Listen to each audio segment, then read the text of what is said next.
And so what's exciting, and what I want to share with you today, is that we can actually start to address these questions. We can answer them quantitatively with scientific rigor, with the scientific method. We can talk about the answers to these questions for the very first time with actual numbers, okay? And so I want to share that story with you today and tell us how we figured this out. I'll tell you how we figured this out and where we are going as a field for detecting planets and then gradually characterizing them in more and more detail.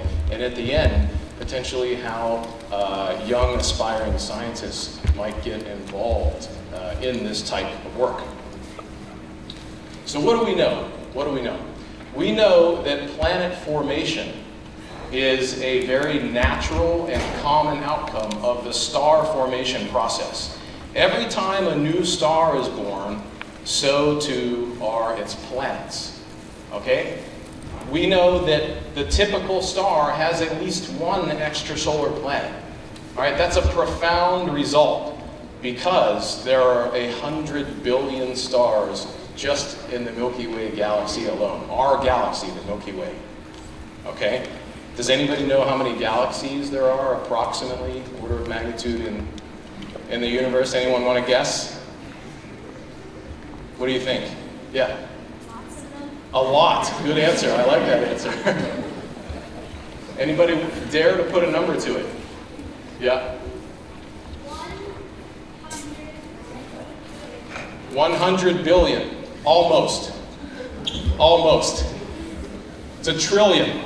Roughly a trillion other galaxies in the knowable universe. Let me say this again. There are approximately one planet for every typical star on average. And there are 100 billion stars just in our galaxy, the Milky Way. Remember, a galaxy is just a collection of stars, gas, and dust, the occasional black hole. And there are a trillion other galaxies, okay? So the number of planets is essentially infinite, okay? It's a big number. It's effectively uncountable or innumerable, yet we have been able to quantify this for the very first time. So if you are looking for life, this is good news, right? Because there's lots of opportunities to develop the conditions that we think are necessary for life. And we know these numbers one level of detail a little bit better than that for a sun-like star, or a star similar to the one that we're familiar with. The sun, one out of every 5 has not just any old generic planet, but a small terrestrial planet that is at just the right distance from its star that it could have a reasonable temperature, a reasonable climate, a clement environment. It could have liquid water on its surface. If it's too close to the star, then the water evaporates and boils away. If it's too far away, then the water is in a frozen state, it's not accessible. But if you're at just the right distance from the star, the so-called Goldilocks region, not too hot, not too cold, the habitable zone, then if you have liquid water, that could serve as we understand, the universal solvent for the biochemistry development of life as it did in the early Earth billions of years ago, okay? How could we possibly know this? How do we figure this out? Okay, there's a technique that we use that's very straightforward. We measure the brightness of stars really, really, really, really well.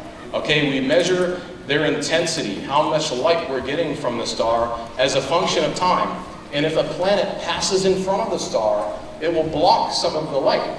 And we can measure that decrease in brightness, and it will whoops. There we go. We can make a plot like this where we see this dip when the planet passes in front of the star. And we can do this all the way down to the size of the Earth, which is about 100 times smaller than the sun. Okay, to give you an example, if we took our very sensitive instruments, which are way more sensitive than our eyes, and we, instead of staring at the depths of space, turned around and looked at, say, the city of Indianapolis, somehow zoomed in at night, we could tell the difference if one person in one building in one room turned off one light. That's how sensitive our instruments are, and we can use that technology to find other Earth-like planets. And you can imagine that if this occurs over and over and over again, you're seeing the planet go around the star and block some of that light periodically. Now you know how long it's orbited. You know how long its year is. Our year is 365 days. We find planets with a vast distribution of periods. Ones that are scalding right up next to their star, way too hot for life, and then others that are too far away, and as I mentioned, many that are in this so-called habitable zone. That's how we find planets, okay? But you have to get lucky a little bit, right? Not all of the planets are going to transit. We call this the transit method. So instead of looking at one star at a time, we look at many, many, many stars at a time to make sure that we get lucky. Okay, so NASA in 2009 launched a mission called Kepler, named after the famous scientist Johannes Kepler. And instead of looking at one star, the Kepler spacecraft looked at 150,000 and stared at them continuously with an unblinking eye and monitored the brightness very precisely of all of those stars for 4 years in a row.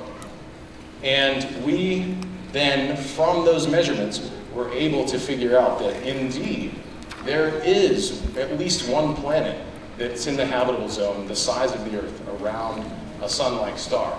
And now, so Kepler discovered thousands of planets out of the 150,000 star sample, but you can tell that a number of them did not transit, so we actually missed those. But we can back out the answer for how many planets must be there using geometry.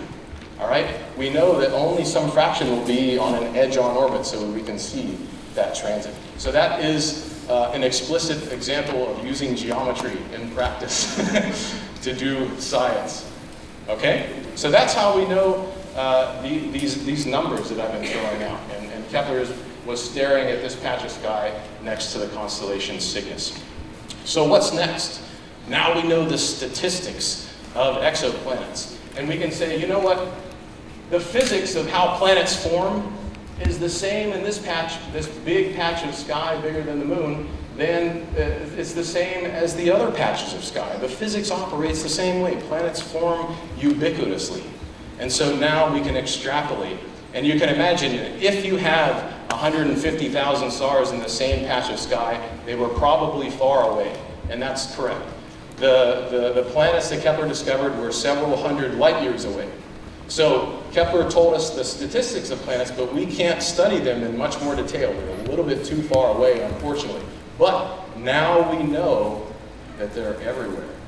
So ironically, we have the technology to find the occurrence rate of planets, but we haven't found them close to home yet, but we know they're there. Okay? And so NASA is going to launch another mission called TESS in the year 2017. The Transiting Exoplanet Survey Satellite. TESS uses the same technique, but it has a much wider field of view. Instead of honing in on a little patch of sky, TESS actually has 4 telescopes and 4 cameras that look at slightly different angles, and it has a wide field of view so that it can monitor the closest stars. Right? The closest stars are everywhere.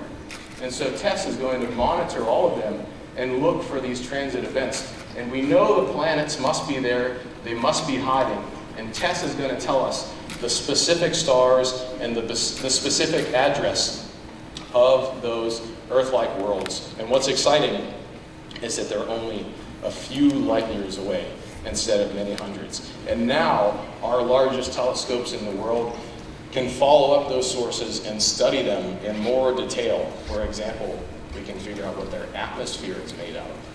We couldn't do that before because the planets were too far away. And so you can expect TESS to launch in 2017, and we are preparing for that at Notre Dame. So we have access at Notre Dame to the largest telescope in the world, the Large Binocular Telescope in Arizona. And it is 2 8.4 meter dishes that look at the same source at the same time. And we're building an instrument that will follow up these discoveries of TESS. You can imagine from that picture of the planet passing in front of the star that we can calculate the radius of the planet. We can figure out its size. Is it the same size as the Earth, for example? Our new instrument, it's named iLocator, can figure out the mass of the planet. It uses a slightly different technique, which I will demonstrate in a moment. But together, iLocator will give us the mass, TESS will give us the radius, that gives us the density. Now we can figure out what the planet is made out of. Okay, we can figure out if it has a substantial atmosphere or whether it's predominantly rocky, whether it might have vast liquid oceans. We can figure out all of those things by studying them in ever more detail. This is an image of one of our students building a prototype for iLocator in the lab. This is our acquisition camera, which sends light from the telescope to our instrument. So we're building, this is what we do in practice on a daily basis. So this is how iLocator works. It uses the Doppler effect. When a planet orbits a star, the star likewise orbits the planet. They gravitationally interact, and that means that the star moves ever so slightly. Its velocity changes in time, and we can detect that by taking a spectrum of the star and looking for the light to shift back and forth. One of our demonstrations outside is getting a spectrum of different light sources. We use this same technique to measure. We spread out the light into its colors and watch for the light to move back and forth. So I have a demonstration of how this works.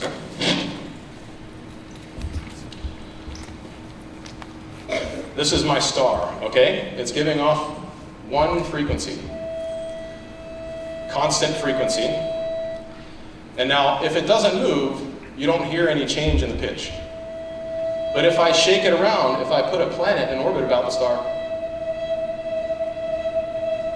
you can hear the pitch changing in time.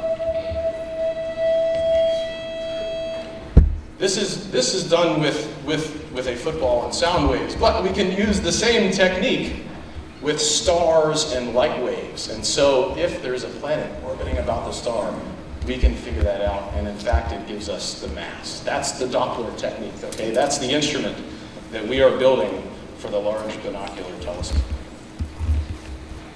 So if you want to learn more about our instrument, iLocator, you can look it up at this website, ilocator.nd.edu.